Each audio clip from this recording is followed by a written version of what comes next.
Donc, dans cette vidéo, nous allons démontrer les différentes propriétés. Je vous avais dit dans la vidéo du poly que j'appellerai DEM1, la vidéo où je vais démontrer ces différentes propriétés.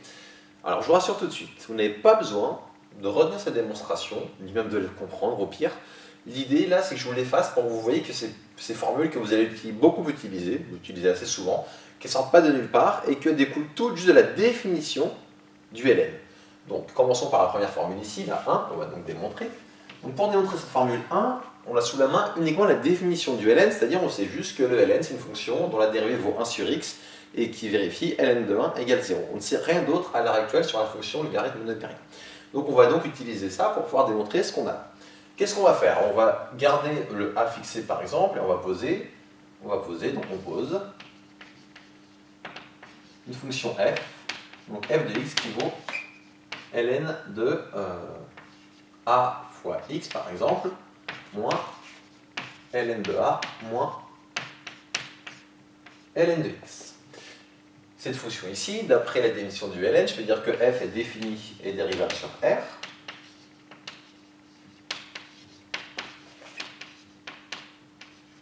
F est définie et dérivable sur r, pardon, pas sur r bien évidemment, sur r plus étoile, donc partout où...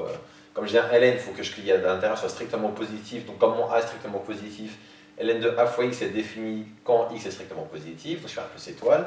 Ln de a c'est une constante et ln de x pareil est défini sur r plus étoile. Et la dérivée vaut, regardons, dérivée de ln de a fois x. Quand je dérive ln de a fois x, c'est une composée de fonctions, je dérive d'abord le cœur de la fonction. Dérivée de a fois x, ça va donner a. Puis dérivée du ln, ça va donner dérivée de ln de y, c'est 1 sur y, et que je vais appliquer avec y qui vaut a fois x, donc a sur a fois x. Moins ln de a, c'est une constante, vu que là ma fonction elle dépend de x, et moins dérivée de ln de x, c'est moins 1 sur x. J'observe ici que le a simplifie, il me reste donc 1 sur x moins 1 sur x égale 0. Conclusion, j'en déduis comme ma fonction f ici, comme sa dérivée est nulle, je peux déduire que donc f est constante. F est constante sur R. En particulier, je vais la calculer en un point et voir ce qu'elle vaut en ce point. Pour le moment, la ln, avec la fonction ln, la seule valeur que je connaisse, c'est ln de 1 qui fait 0, donc je calculais en f de 1. Sur R plus étoile, décidément, excusez-moi, sur R plus étoile. Donc je calculais f de 1, je calcule f de 1, j'obtiens ln de a fois 1, donc ln de a, moins ln de 1 qui vaut 0, et moins ln de, moins ln de a, ici donc ln de a fois 1, moins ln de a, et moins ln de 1 qui vaut 0. ln de a moins ln de a, ça va faire 0, et du coup ce que j'obtiens ici c'est que f de 1 vaut 0. Donc c'est ce qu'on déduit quoi? Ma fonction f elle est constante, et elle vaut 0 en un point, donc elle vaut 0 partout. Donc en particulier,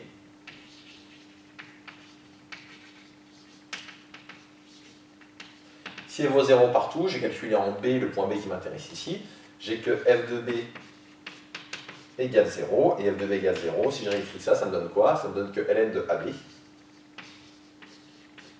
égale, je revois tout de l'autre côté, au niveau du égal à 0, égale ln de A plus ln de B.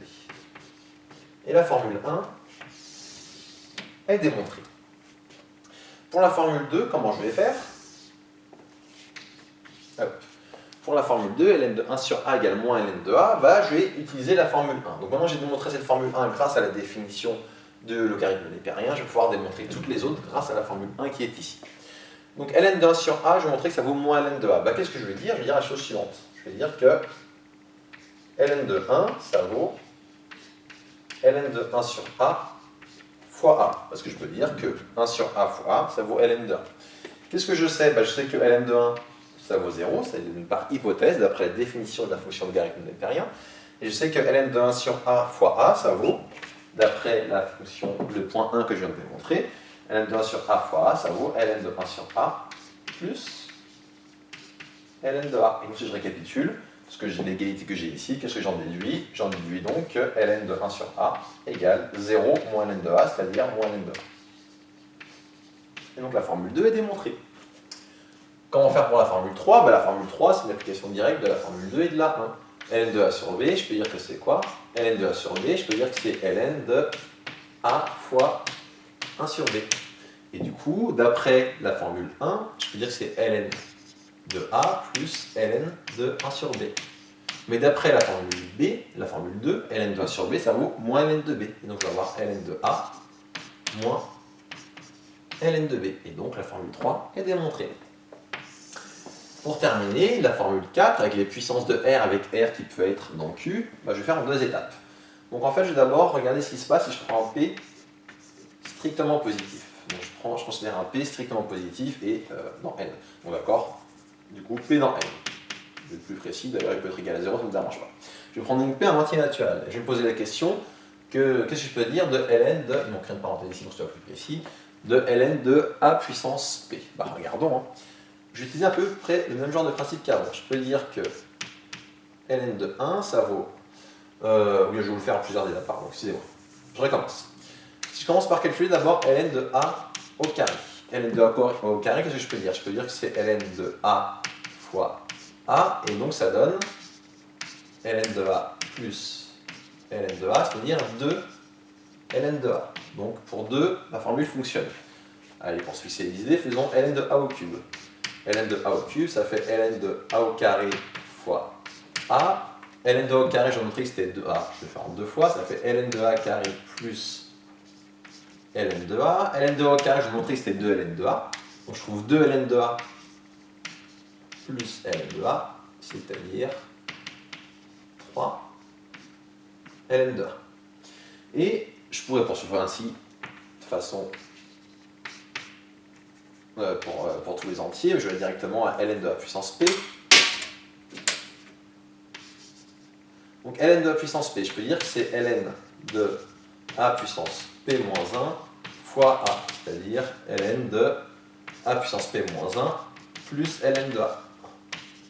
Et ln de A puissance P moins 1, pareil, je peux le décomposer. Donc ça égale 3 petits points. Et je peux dire qu'en fait, si je regarde bien, ça va donner du P moins 1 ln de A plus ln de A égale P ln de A. Alors vous pouvez me dire, oui mais là le 3 petits points c'est pas terrible. Effectivement c'est pas du tout rigoureux. Pour démontrer ça de façon propre, il faudrait faire ce qu'on appelle une démonstration par récurrence. Mais il se trouve que la récurrence n'est pas au programme du DUT. Du coup je vous le fais pas, mais je vous dis pour traduire ces 3 petits points de façon propre, il faut faire ce qu'on appelle une démonstration par récurrence. Donc là qu'est-ce que j'ai montré? J'ai montré que si P est un entier naturel positif, ln de A puissance P ça donnait P ln de A. On va regarder maintenant ce qui se passe. Tiens, si je fais ln de A puissance moins P. Ça, c'est ce que je vais calculer maintenant. Bon, j'ai un peu m'inspirer de ce que j'ai fait avant. Qu'est-ce que je peux dire? Je peux dire que ln de 1, ça vaut ln de A puissance moins P fois A puissance P. Et ça, je peux donc dire que ça fait ln de A puissance moins P plus ln de A puissance P. Mais quand P est un entier naturel positif, là c'est le cas, j'ai démontré juste avant que, je vais essayer d'écrire ça un tout petit peu mieux, A puissance moins P plus ln de A puissance P. Bah, du coup, je peux dire que ça s'écrit ln de A puissance moins P plus P ln de A. Et donc, qu'est-ce que je viens de montrer si je repars du début? Ln de A, ça vaut 0. Et donc, j'en déduis que ln de A puissance moins P égale 0 moins P ln de A, c'est-à-dire égale moins P ln de A. Et donc, j'ai montré mon égalité également pour des P comme ça, qui seraient, enfin pour des puissances moins P, donc des puissances négatives. Alors, j'aurais pas la place de tout vous faire, je termine juste avec le dernier point, quoi, peut-être j'aurai la place. Maintenant, ce qui m'intéresse, ce qui pourrait m'intéresser, je prends un Q dans n étoiles. Si je prends un Q dans n étoile, bah pareil, je vais utiliser le même genre d'idée qu'ici. Qu'est-ce que je vais pouvoir dire? Je vais dire que si je veux calculer, donc ici ce qui m'intéresse, c'est ln de 1 sur A, ou plutôt de A puissance 1 sur Q.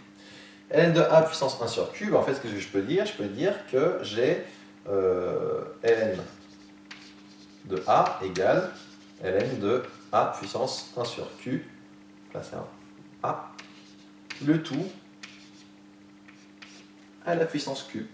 Et donc d'après la formule que j'ai démontrée ici, donc avec P un entier positif, la Q est également un entier positif, bah, je peux dire que ça vaut Q ln de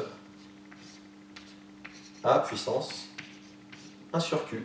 Et donc, qu'est-ce que ça va me donner? Ça va me donner que, si je récapitule, ln de a puissance 1 sur q égale ln de a sur q, donc égale 1 sur q ln de a.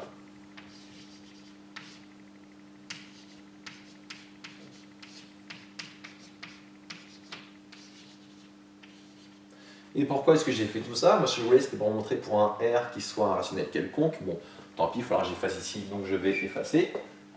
Je voulais essayer de tout faire sur un tableau, mais au final, c'est pas dramatique si je perds un petit peu de temps à effacer. Comment je vais donc pouvoir conclure maintenant? Regardons. Si je prends mon R qui est dans Q, ce que je voulais en venir, c'est que quand j'ai un... Qu'est-ce que ça veut dire que R est un rationnel? C'est que R c'est sous la forme P sur Q, avec P qui est justement dans Z, donc peut être positif ou négatif, et Q qui appartient à N étoiles. Et du coup, qu'est-ce que je vais faire de ça maintenant? Je vais calculer, mon but c'est d'avoir donc ln de a puissance R. Bon, en fait, si je regarde bien, j'ai quasiment tout fait déjà. Ln de a puissance R, c'est ln de a puissance P sur Q. Bon, je peux faire en plusieurs étapes, je peux dire que c'est ln de a puissance 1 sur Q, le tout puissance P. Là, comme j'ai une puissance qui est un entier soit positif soit négatif, mais j'ai démontré les deux, P dans N ou avec moins P, ce que je peux dire, c'est que c'est P ln de A puissance 1 sur Q. Mais ln de A puissance 1 sur Q, je vais me le démontrer, je peux dire que c'est P fois 1 sur Q ln de A. Et P fois 1 sur Q, c'est P sur Q, c'est donc R. Et donc ln de A puissance R, ça vaut bien R ln de A. Donc voilà, j'en ai terminé avec les démonstrations de ces formules usuelles, classiques. Encore une fois, vous n'avez pas besoin de retenir ces démonstrations. Je vous ai même plus faites par curiosité scientifique qu'autre chose. Donc si vous êtes un peu curieux, vous voyez d'où ça vient. Mais en pratique, vous en DUT Gym, vous n'avez pas besoin de retenir toutes ces démonstrations. Ce que vous devez retenir bien, c'est ces formules que vous devez absolument connaître par cœur.